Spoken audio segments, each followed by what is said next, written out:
Good evening. This is Rob Bell. This is Getting the Record Straight, talking with the great Sumi Tonooka, composer and jazz composer and musician. And she's was talking about a relationship with Mary Lou Williams. Why don't you continue, Sumi? No, I was just saying. You asked me what was the most important thing I got from her, and I Mm-hmm. guess that's a loaded question because there are many things.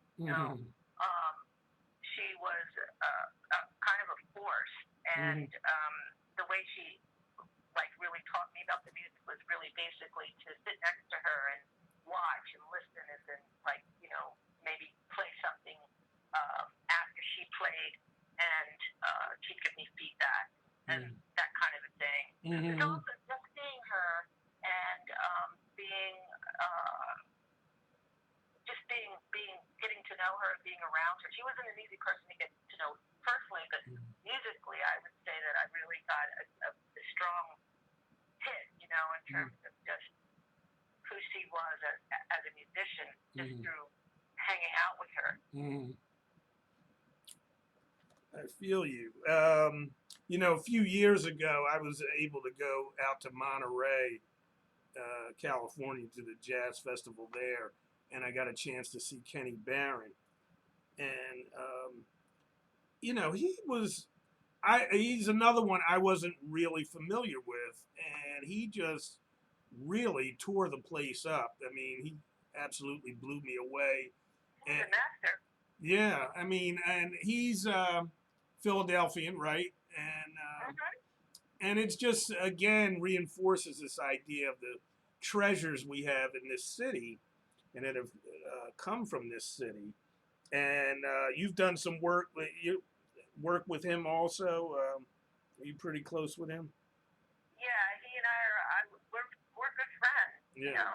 I mean, he's sits in a kind of a spot all by himself. Not all by himself. I think there are other people. Maybe someone like George Cables, or might be comparable in a way in terms of who they are, in terms of the history of the music and where they fit in, and the people they've played with, and it's sort of carrying a part of the tradition that a lot of people just a lot of the musicians are phasing out, or we're losing a lot of them, and so he carries a huge part of the tradition. I mean, he learned from Dizzy Gillespie, was played with Dizzy for quite a few years, played with Yusef Lateef. His range and his experience is just encompasses so many different, playing with so many different musicians, and he's really, he's a master piano player in terms of who he is and what he does, and beautiful feeling, a sense of time, a lovely, an incredible personal, beautiful touch on the piano, and the sense of swing that he has is just so, I would say, particular to him, and also his where he comes from in terms of the music. So there are not a lot of people who hold the history in musically like he does. Yeah, he just absolutely blew me away, and plus he had two young guys with him.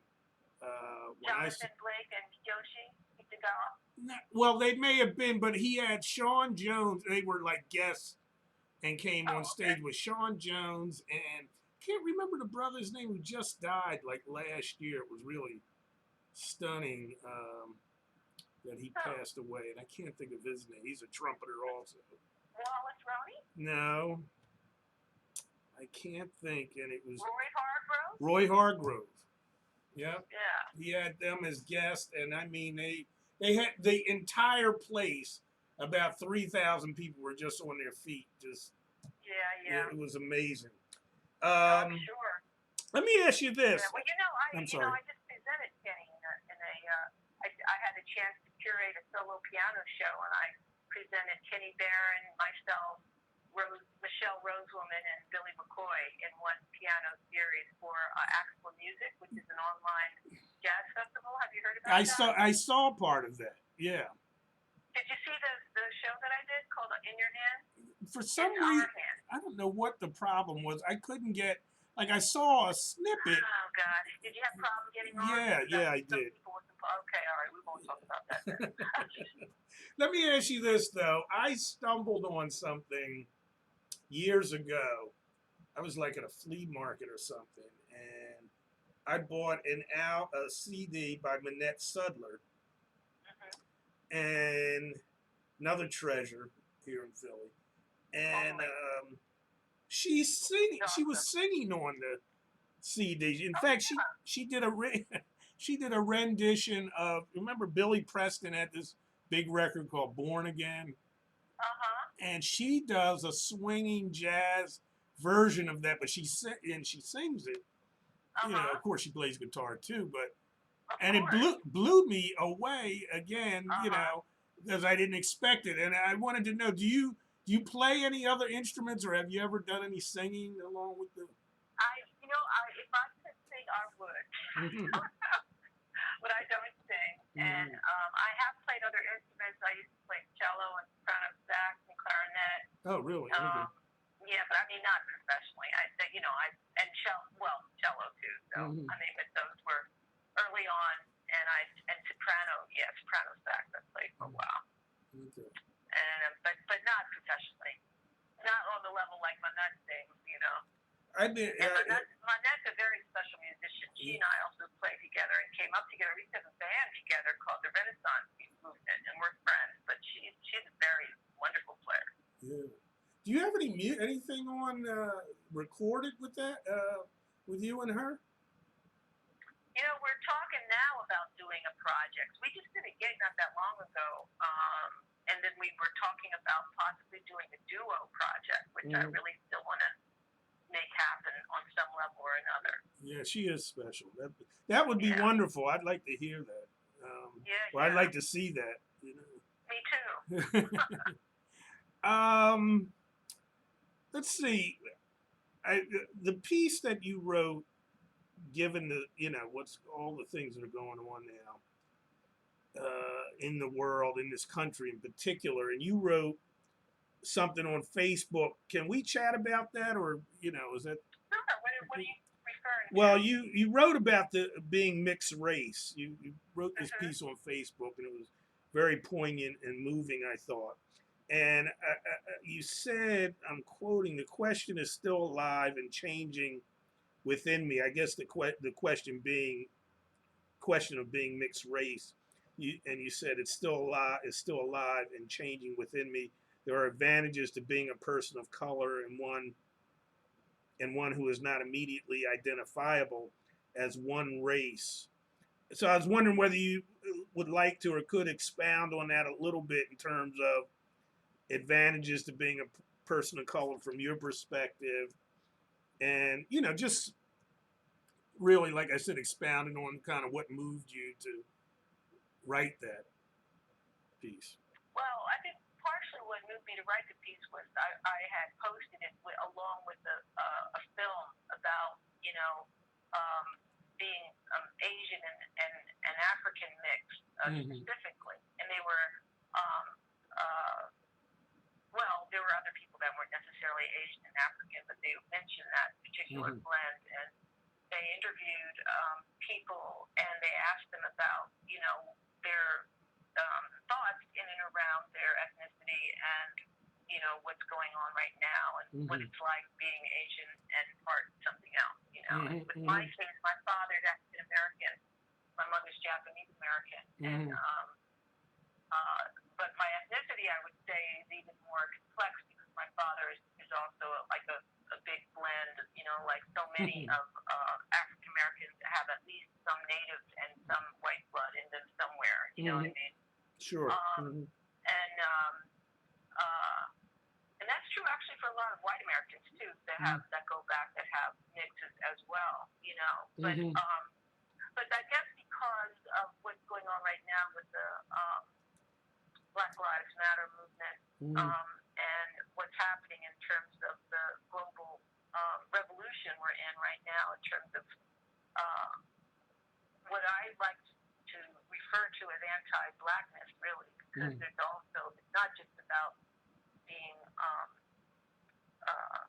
there being racial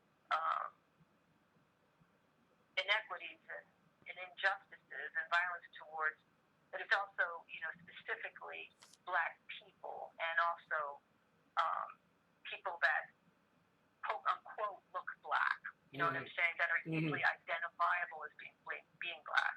And so I guess um,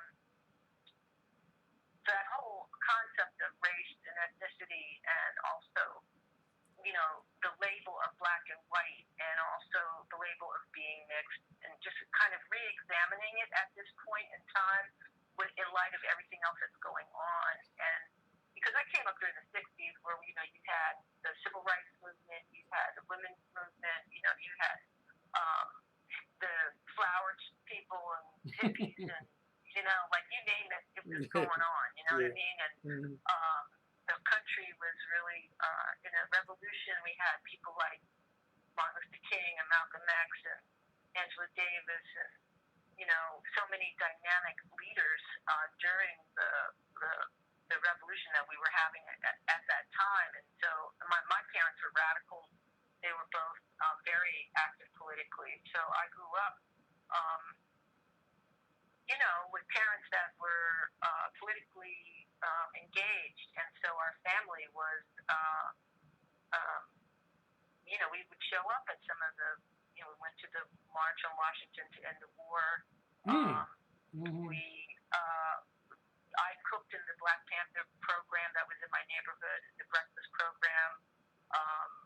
My father was a Marxist, so he, you know, was involved in terms of just like some of the meetings and a crew of people, a community of people that were very active. He was a machinist, and he worked at the Campbell Soup Company, but he was also very active in the union, so he was a union man. And my mother had been interned at age 16 in this country. Get out of here, really?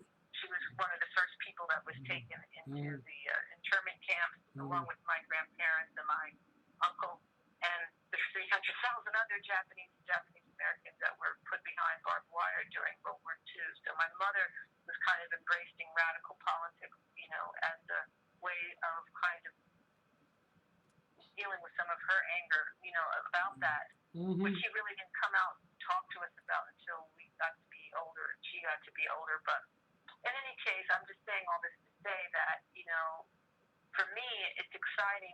I don't want to say exciting, that might be the wrong word, but maybe it is in some ways.